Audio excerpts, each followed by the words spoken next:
Record ہو رہی ہیں اور اس یونگسٹر کو ریکارڈ کرنا چاہیے. ہم جو نعت منعقد کرتے ہیں یہ محفل ذکر رسالت مآب صلی اللہ علیہ وسلم، میلاد بھی بیان ہوا، سرکار کی سیرت بھی بیان ہوئی. میں نعت کے حوالے سے آج کل نعت پر بڑا اعتراض لوگ کرتے ہیں. کچھ لوگ ہیں ہمارے اندر بھی جو بالکل ٹریک سے آؤٹ ہو جاتے ہیں، ان کو بھی، اور جو اعتراض کرتے ہیں بالخصوص ان کو میں بتانا چاہتا ہوں کہ اہل سنت کا مسلک قرآن و سنت اور دلائل و براہین کی روشنی میں کیا ہے. سادات بیٹھے ہیں، اولیاء کے ماننے والے ہیں، صحابہ کے ماننے والے ہیں. اب میں یہ ینگسٹر پلیز اس کو ریکارڈ کرو اور بعد میں کوشش کرو اس کو اپلوڈ کر دو یوٹیوب، تاکہ جو لوگ آج اعتراض کر رہے ہیں ہم ان کا نام نہیں لیتے، لیکن ہم ان کو بتانا چاہتے ہیں جو آؤٹ آف ٹریک ہے ان کا اہل سنت سے کوئی تعلق نہیں. بولو تو صحیح ہے. اور جو اہل سنت ہیں ان کے نزدیک نعت کیا ہے. میں آ رہا ہوں اپنے موضوع کے، اگر میں زیادہ آپ سے وقت نہیں لوں گا لیکن جو بیان کروں گا انشاءاللہ آپ کو لذت آئے. شاید ہمارا عقیدہ نعت کے متعلق کیا ہے. قرآن و سنت اور دلائل و براہین کی روشنی میں نچوڑ پیش کر رہا ہوں. شعر ہے یہ. میں یہ کہوں گا ظفر بھائی کو بھی کہ اگر یہ تہیہ کر لیں کہ میں نے کلام یہ پڑھنا ہے شیخ سعدی کا رحمۃ اللہ علیہ، جناب امام شرف الدین بوصیری رحمۃ اللہ علیہ، اور جناب جامی رحمۃ اللہ علیہ کا، اور بالخصوص اعلیٰ حضرت فاضل بریلوی کا، سمجھ آ گئی نا، حافظ مظہر الدین مظہر صاحب رحمۃ اللہ علیہ کا، اعظم چشتی رحمۃ اللہ علیہ کا، جناب پیر نصیر ملت کا. تو یہ وہ حسین شعراء ہیں ہمارے کہ جس میں ان کو پڑھنے میں ہمیں شرمندگی نہیں ہوتی. انہوں نے نعت لکھی ہے، انہوں نے نعت لکھی ہے اور خود نہیں لکھی گئی، خود پاکیزہ ہوئے، سرکار کی بارگاہ میں جب حاضر ہوئے آقا نے نگاہ رحمت کی، اللہ نے فضل کا دروازہ کھولا تو ان کا قلم سرکار کی محبت میں شعر ابلنے لگ پڑا. اب سن کے نعت حضرت نثر سے ڈھل کر جب نظم میں آتی ہے، نثر سے، یہ میری نثری گفتگو ہے، ہم جو گفتگو کر رہے ہیں. نعت کیا ہے؟ نثر سے نعت کی کئی اقسام ہیں. میں کبھی پھر موقع ملا خطاب کروں گا ان موضوعات پر. نعت نثر سے ڈھل کر جب نظم کا روپ دھارتی ہے اور نظم کے ساتھ پھر جب عمل کا روپ دھارتی ہے تو عملی نعت کیا ہے؟ میرے آقا نے فرمایا جس نے اپنے ماں باپ کو مسکرا کے دیکھا اس کو ایک قبول شدہ حج کا ثواب. یہ عملی نعت ہے. یہ نعت کا یہ بھی ایک رنگ ہے. ان محافل کا مقصد کیا ہے شاہ صاحب؟ کہ ان محافل سرکار کی محبت لے کر پھر عملی طور پر ہم نعت خوان بنے. ماں باپ کے چہرے کو محبت سے دیکھنا یہ عملی نعت ہے. یا رسول اللہ ملے گا کیا؟ فرمایا جنت کا ثواب. بولو یار بولو. آپ کو کنجوسی نہیں کرنی چاہیے. میں آپ کو نہیں کہوں گا کہ ہاتھ اٹھا کے بولیں، صرف زبان ہلائیں، اللہ کا ذکر کریں، سبحان اللہ. عقیدہ صحیح ہو، عقیدہ جس کا صحیح ہو، تن اور من کا صاف ہو. یہ نہ ہو کہ تن اجلا ہو اور من میلا ہو. تن بھی اجلا ہو، من بھی اجلا ہو نبی پاک کا غلام، پاک محفل میں آئے. میرے آقا نے فرمایا جس نے پکارا نہ کہا اللہ کی تسبیح بیان کی سبحان اللہ و بحمدہ سبحان اللہ العظیم، یا رسول اللہ ملے گا کیا؟ کہا 90 گناہ معاف، 90 درجے بلند، 90 نیکیاں نامہ اعمال میں. جس نے مجھ پر ایک مرتبہ درود پڑھا 10 گناہ معاف، 10 نیکیاں حضرت نامہ اعمال میں، 10 درجے بلند ہو جاتی ہیں. ہمیں ذکر رسول سے روکتے ہیں. ہم کہتے ہیں آؤ تم بھی یہ کرو، تم بھی یہ کرو. جب ہم ذکر رسول کرتے ہیں یہ نیکیاں لکھتا ہے، یہ گناہ مٹانا شروع کر دیتا ہے. بات کو جاتی جاتی ہے جیسا جب ہم ذکر رسول کرتے ہیں یہ والا نیکیاں لکھنے کا شروع ہو جاتا ہے. اس نے عرض کی مولا ہے وہ تو نیکیاں لکھ رہا ہے. دنیا کی کوئی نیکی کرو یہ نیکی لکھے گا، یہ چپ کر کے بیٹھا رہے گا. کسی کی مدد کرو یہ نیکی لکھے گا، یہ چپ کر کے بیٹھا رہے گا. لیکن جب ذکر رسول کرو گے آپ تو کہنا چاہیے جب نبی پاک کا ذکر کرو گے، نبی پر درود پڑھو گے، نبی کا ذکر کرو گے تو یہ نیکیاں لکھنا شروع کر دے گا. تو کیا کر رہا ہے؟ کہا میں ایک ایک مٹا رہا ہوں، یہ ایک ایک پڑھا رہا ہے، درجے بھی بلند ہو رہے ہیں. رؤوف ابھی اسی موقع پر کہا تھا، رؤوف امیر نے اسی موقع پر کہا تھا کہ واسطِ شان پیغمبر ہوں، میرا ایک حرف حضرت کنج فردوس میں تعمیر محل کرتا ہے۔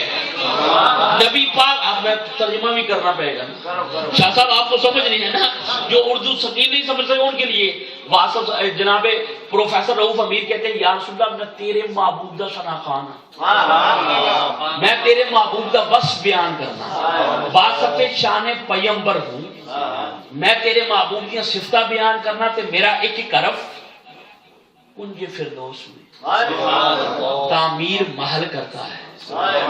کنج فردوس میں، جنت میں بولے، جنت میں حضور کا ذکر کرتا ادھر محل بن رہا ہے، ادھر محل کنج فردوس میں تعمیر محل کرتا ہے، لوگ احکام الہی پہ عمل کرتے ہیں، میں وہ کرتا ہوں خدا جس پہ عمل کرتا ہے، نہیں میں وہ کرتا ہوں۔ اللہ نے نماز کا حکم دیا، خود نہیں پڑھتا، نماز سے باقی انہیں کیا تسی پڑھو، روزے کا حکم دیتا ہو خود روزہ تم رکھو، حج کا حکم دیا خود نہیں، انہوں نے کہا ایمان والے تسی کرو، بے ایمانوں نے بھی مخاطب نہیں کیا، بے ایمانوں کو بھی مخاطب نہیں کیا، کہا ایمان والوں تم کرو۔ اچھا علماء موجود ہیں، ان سے پوچھیں، نہیں تو کتابیں پڑھیں، فنگر ٹیپس پہ آج انٹرنیٹ پہ تمام معلومات مل جاتی، نماز میں بھول جاؤ سجدہ صاحب آئے گا،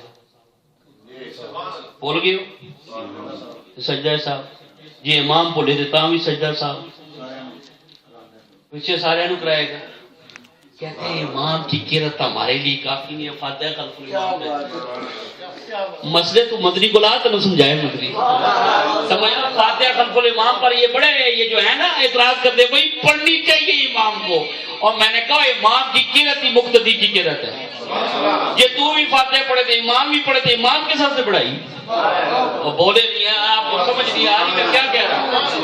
دیکھو میں آپ کے مجمع کو نہیں، میں وہی تقریر کر رہا ہوں جو میں ہزاروں میں کرتا ہوں، میں یہ بالکل بندے دو منتا بھی مدینہ اسٹائل وہی ہے، میں ایمان کے، میں مجھے پتا کہ میں جب ذکر رسول کرتا ہوں تو میرے آقا سن رہے ہوتے ہیں، میرا رب دیکھ رہا ہوتا ہے، کہتے جی امام کے پیچھے کہتے جو ہے یہ کہاں دے جی آپ کی فاتحہ خلف الامام، اس پہ بڑے مناظرے کرتے ہیں یار لوگ، جتنے داڑھی بدائی جاتے ہیں ٹوپیاں لائی جاتے ہیں، سمجھ آ گئی، تعارف دیکھیے اپنا تعارف کیسا ہے، داڑھی بڑھاتے جا رہے ہیں، ٹوپی سر پہ نہیں رکھی، ننگے سر کھڑے ہوتے ہیں جی امام کے پیچھے، جی امام کی قرات جو ہے وہ، یہ تو ہمارا امام اعظم کا مسلک ہے نا کہ امام، اب میں سے یہ پوچھتا ہوں کہ تیرا امام بھول گیا، امام تیرا بھولیا، تو تے پچھو پوری فاتحہ پڑھی، وہ جب سجدہ صاحب کرے گا تو کیوں کر رہے ہو؟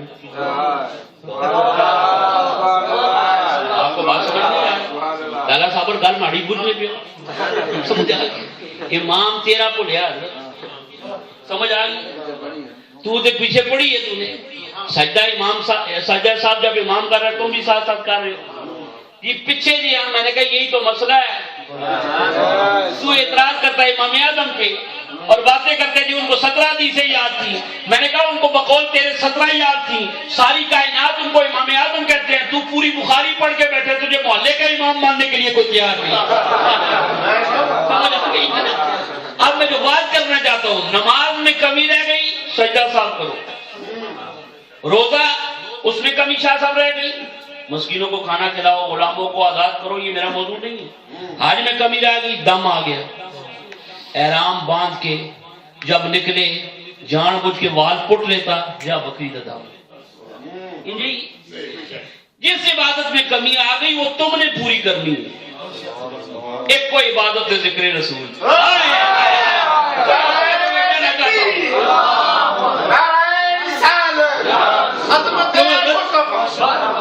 ایک کو عبادت ہے، ایک کو ذکر رسول کی عبادت ہے، ساری عبادت نماز عربی میں، روزے کی نیت عربی میں، جتنے معاملات عربی میں، اس میں کمی رہ گئی تم پوری کرو گے، اللہ فرماتا ہے پنجابی میرے نبی سے درود پڑھ کے کمی رہ گئی تیرا رب قبول کرے گا۔